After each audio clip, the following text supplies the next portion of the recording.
Yeah. I don't like it. I don't like it either. Who is it? It is. It's very like, there was a time when I just uninstalled our doorbell. I'm like, it freaks me out too. Like, Why do you have the right to interrupt my day? Like when your energy naturally goes from normal, hey, everything's cool, to they're freaking out, right? Somebody's here. Yeah. And so dogs are always reading our energy, and they're always going to reflect that energy back. So when we freak out, the dog's going to freak out, right? So that's the initial thing that generally happens. They freak out. So now the humans all, oh my God, the dogs, the kids, like what's going on, right? So now we're trying to gather ourselves before we get to the door.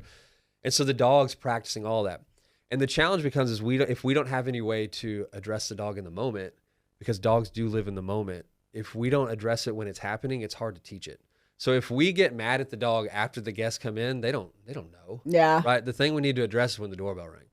And so the doorbell is, again, human led or human created. And so when that doorbell rings, the association they create is energy gets high. I go nuts. Nobody can control me. And so now I go to the door. And so that continues over and over again.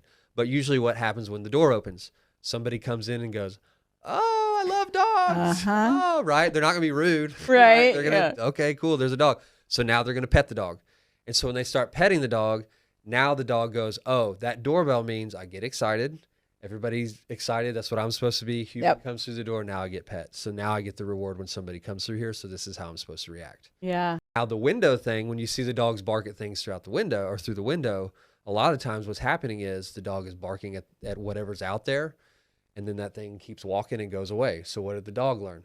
I bark, I protect the house, the thing goes away. So now if it kept me alive today, guess what I'm going to do tomorrow? I'm going to do the same exact thing. I'm going to bark, that thing's going to go away. I did my job, I protected the house. Yeah. And so it just becomes this pattern that we create over and over and over again unintentionally a lot of the times. All right, what was the other one? So block off the doorbell? No doorbell? No. No. I mean, it's good for you because nobody will come over. Yeah. Right. But the sound, you have to change. You have to create a different association with the sound of that doorbell. And that's what Emily and I are working on. So Izzy's creation with the doorbell, her association with that is I hear the sound, I go to the door. And so what Emily and I worked on is we've got to create the situation where when that doorbell rings, it's not an event. Because the event is I blow up, I go run, I launch, I do all that stuff. But we have to stop all the steps prior to that. So she has to hear the sound and actually teach her brain and her body to go backwards as opposed to forwards. And so that's what Emily and I are working on is the sound of that doorbell does not mean you go forward. It means you relax and you stay here. Okay. And so we just have to play that sound over and over again, create all the movements and the sounds that are going to happen with that doorbell interaction. And then we just practice it without the outcome that she's used to. Yeah. All right. The other one that my dog does, and maybe this isn't as common, this might be more of an Aussie thing because they obviously have their things that kind of set them off as herding dogs. Right. But like we're on a casual walk, everything's great. And then attack the leash. Oh, yeah. Attacking the leash out of nowhere. Attack the leash. Yes. Just like, is there things going on or? No. Okay.